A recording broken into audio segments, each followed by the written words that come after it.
Good evening, Stars fans. This is part 2 of my Chaos, Magic, and Chi rant. Thank you for Gabriel from Brazil for coming on last night or over the weekend. Can anybody hear me out there? Yeah, I was going on a pretty interesting rant, but I forgot to define, or I got caught up in defining this chaos magic, and I didn't remember that actually it's really the brainchild of Austin Spare. Austin Osman Spare.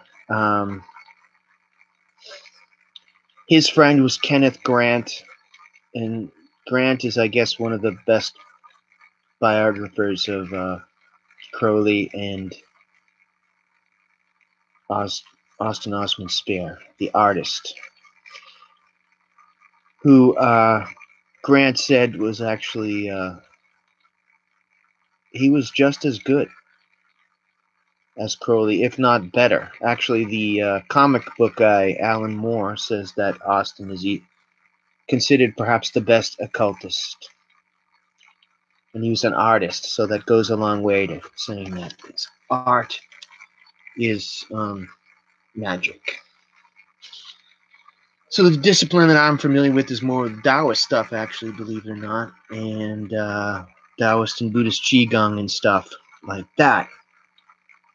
So I went off in a rant talking about the Bagua Mera, which doesn't exactly have...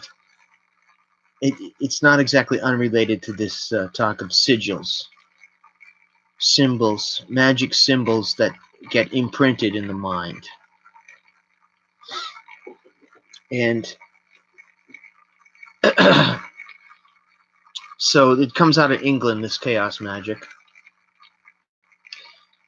And it's popular among the artists, both in the States and in England. And I suppose some of its greatest students of it that have gotten a lot of success are the with regard to the comic books, or for older people, adult graphic novels. Morrison and Alan Moore.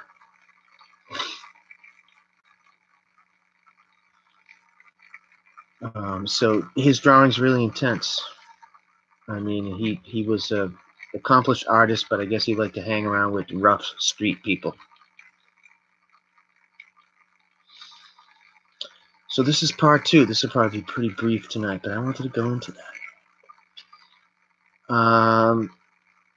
And it's not that different than Taoist alchemy or Taoist esoteric stuff, because the Fu sigil is similar. Except that the approach of it is in the Oriental world is different than we in the West. In that the cultures are incredibly different, but the breakdown is similar. I believe you meditate. The same thing is done in the Taoism. You develop a sigil for the purpose you want, and they usually burn them. So I don't know who learned from who. Maybe Austin Spire picked it up from people coming from China. Who knows? But he was a very original guy. His art is really... You can take it in two ways. It's really spooky, or it's very intense. The cat was intense. And his paintings, he was accomplished artist of, I guess, a lot of weird nudes and stuff. But Grant, in one of his books, I forget which, they're all hard to get a hold of. I've had them and lost them. I had them again over the years. I mean, I think at one point he even said he was better than Crowley. My main man, I did not know that Crowley was in AA. I read Diary of a Drug Fiend a long time ago. I did not know that. AA is the higher power, and the sayings of it and the system has really saved a lot of people. So that's interesting. I did not know that Crowley was a part of it. As I commented to the gentleman, it's interesting that L. Ron Hubbard was associated with Crowley, and he developed the whole Scientology system, which has taken Hollywood by storm. So it's interesting to look into this stuff. I guess I made kind of a backhanded insult to the chaos magic. Sorry to any of you guys. Don't freaking hit me with the Pseudonomicon in the head. But I kind of was going to the idea that there was so much of it and everybody was into it. I'm wondering, you know, from my teachings, is it taking too much energy away? Is it too much chaotic? And I guess it's the way you practice it, right? I mean, certainly Morrison with his Invisibles comic book, and Alan Moore with his stuff, it's really good, but a lot of it's really dark, you know. So it depends how you take it. The Invisibles is incredible, but it's kind of, you know, violent, and it depends what you do with it, and how you take it. Undoubtedly, I enjoyed Invisibles, but I thought it was kind of dark at sometimes. Some of it is, I think, taken from Abbe Barrel, who wrote about the French Revolution and the Jacobin. And the rest is, you know, the creation of Morrison, who writes about this chaos magic and helping him with art. And I think William Burroughs and his cut-up method is associated with it. And he invented the word heavy metal and Blade Runner. So it might be a good modality to get into if you're an artist, or maybe not. Maybe it's a waste of time and just do acting and art. I don't know. It's, you know, all these things are on the table.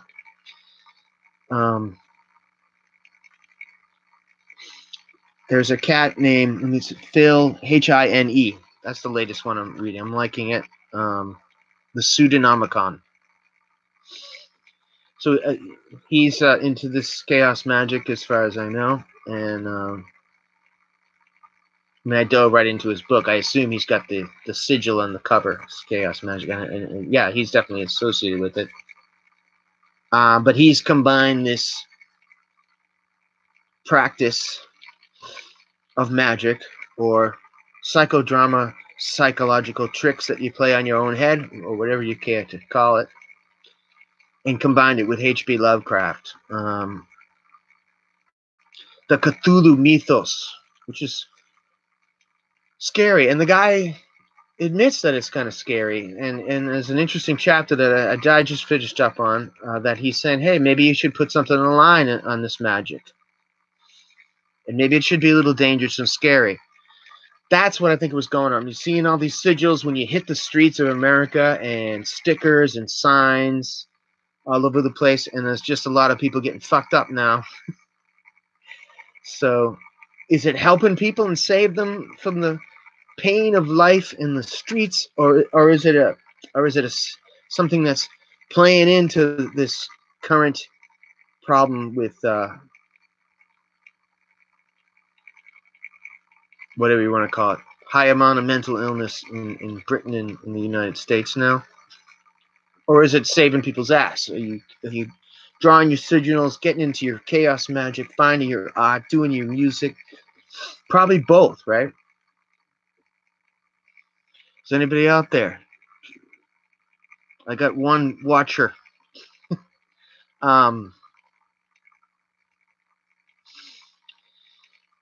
So I oversimplified some of that Taoist connection with the sigils and the magic, but there is some similarities and some differences.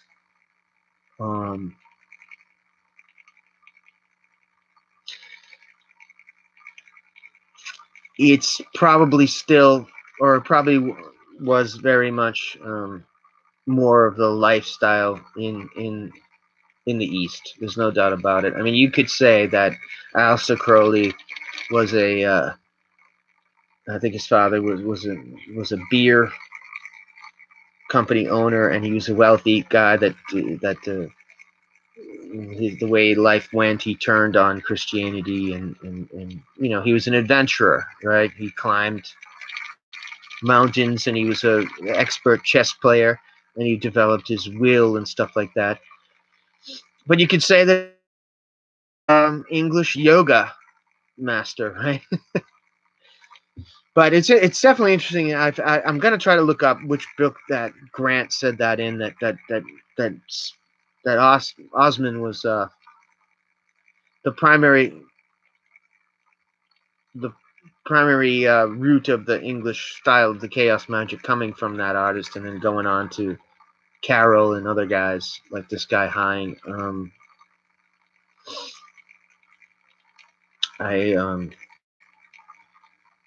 I'll leave in the liner notes the notes of the other guy, but I just went straight to the artist, and I've seen some of his books. I mean, there's that haunting picture that everybody's seen when he's at the table. It looks like he's smoking, and there's these creatures. And his art is,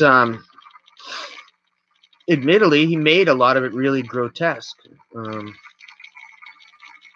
purposely, I think.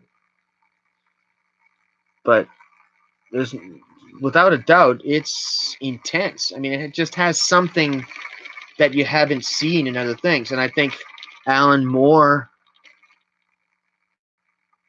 he has a lot of that too. There's always with his graphic novels, there's always something a little spooky. From Hell, League of Extraordinary Gentlemen. They're not just comic books. There's a lot more to them. There's an intensity. I mean,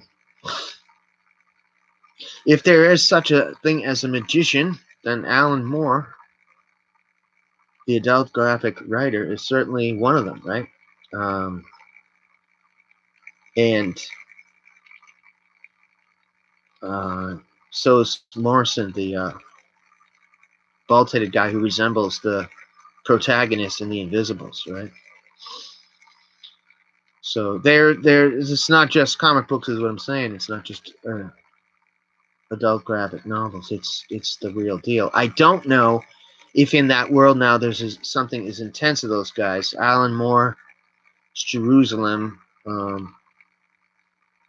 I found a bit hard to get through.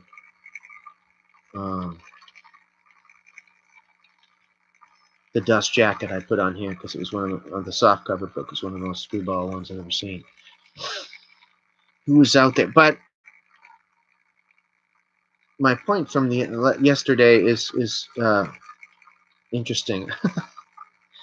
Is there too many sigils? Just like there's too many Bagua mirrors.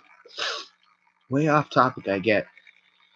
That's just the point of this sigil magic. It's to get you to focus and develop your art.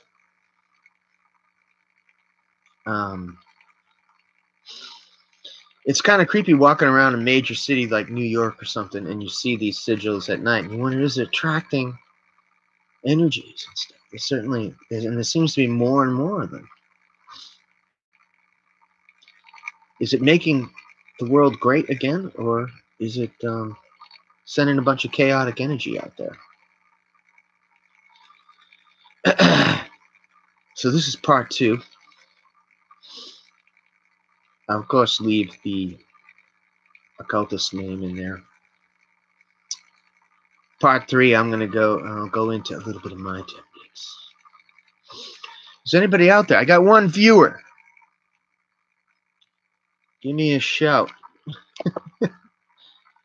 What is up?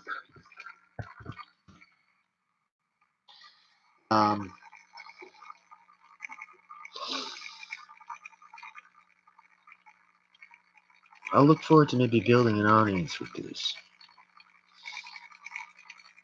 It's strange that some of the only ones I've gotten any feedback are the occult ones. I have done a YouTube on the 22 tunnels of Set. I have not done that type of thing. The Pseudonomicon guy is very interesting. Oh, and I'd be the first to admit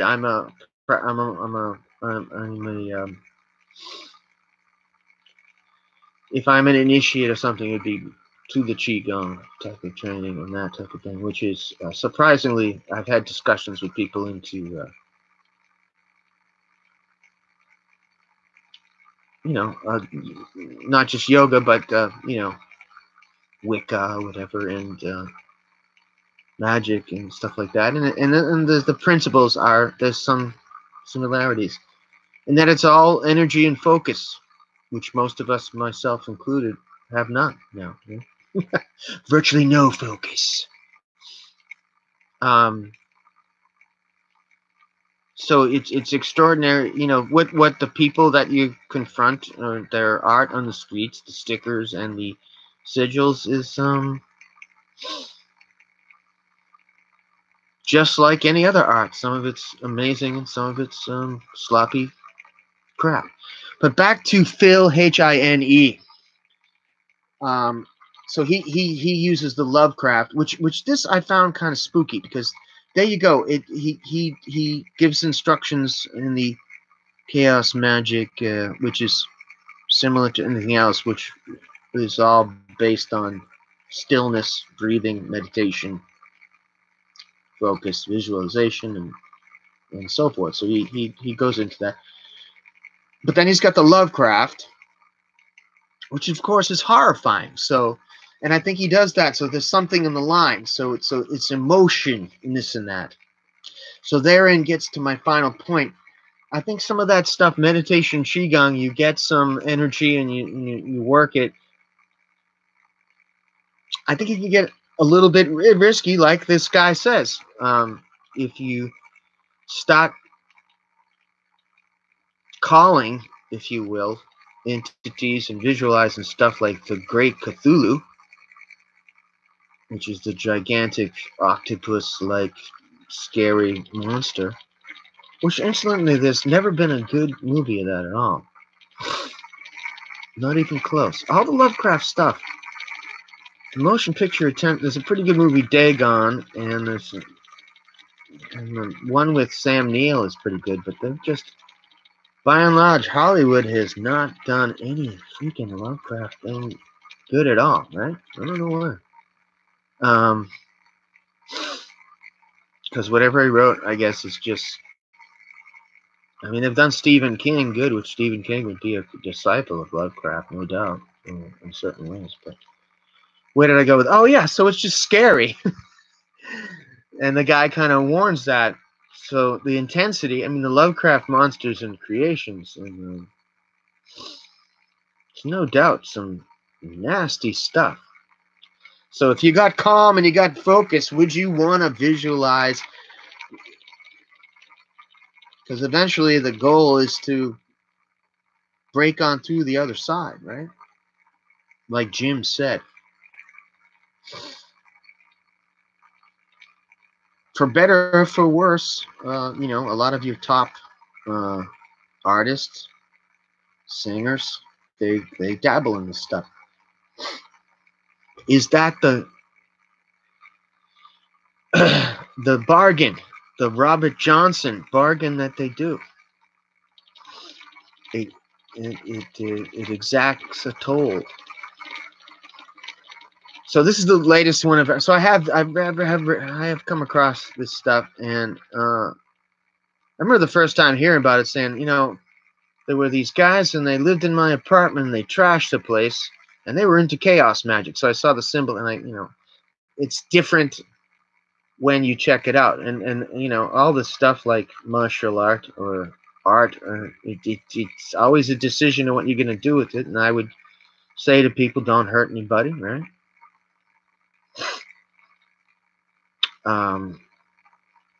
But more and others have used it quite successfully. All right, well, this is part 2. I didn't talk much about the chi part.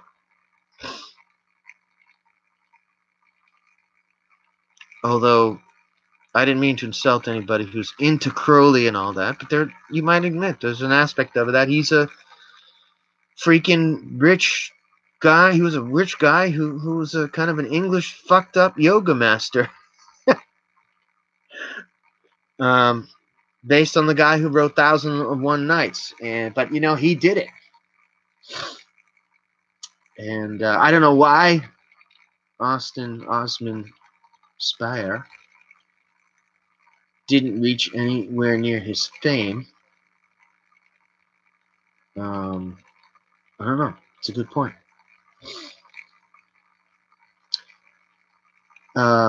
Give me a shout. Tell me what you think about this stuff. Oh, another one that's Grant goes into, which I found interesting, and I'll leave you with this point, which I loved, is he was also into the not just Lovecraft, but well, many artists, of course, and he was a pretty good artist, and so was his wife Steffi. You know, they both drew a lot of scary stuff, scary looking, intense stuff. Was Sax Roma, the author of the insidious Dr. Fu Manchu, which is probably considered off limits now, and you know, kind of nasty to Chinese people. Although I thought he's a completely dignified character, and not really against Asian people myself reading it. And I think there's an awesome scene where they go to a door, and it kind of has like a thing, and you talk to his assistant. There's like a hole in the door or whatever when you go in the spooky set, and I swear Pink Panther, Peter Sellers, Chief Inspector Clouseau, there's a scene that's definitely, and he definitely, Peter Sellers, Sax Roma's Dr. Fu was Manchu was definitely an influence on him, and he's worth a shot. I'll leave this stuff in the liner notes. Get back to me.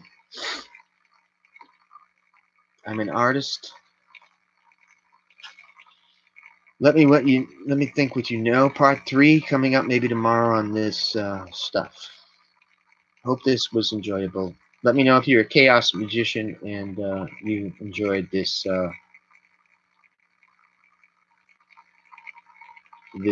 blog. I'm trying to get better at it. I'm gonna say practical application tomorrow night. Full moon is still pretty full tonight, so the art is fun. It will still be a little bit full. So everybody go out, get the palms towards the moon, get some chi, and get back to me. All right. All right. Good wishes to everyone. This is Stash. Blogging about chaos magic, Taoism, Sax Roma, H.P. Lovecraft, Austin Osman Spare, Morrison, The Invisibles, Allan Moore of the League of Extraordinary Gentlemen. Okay, I'm ready to go. Okay, have a good night.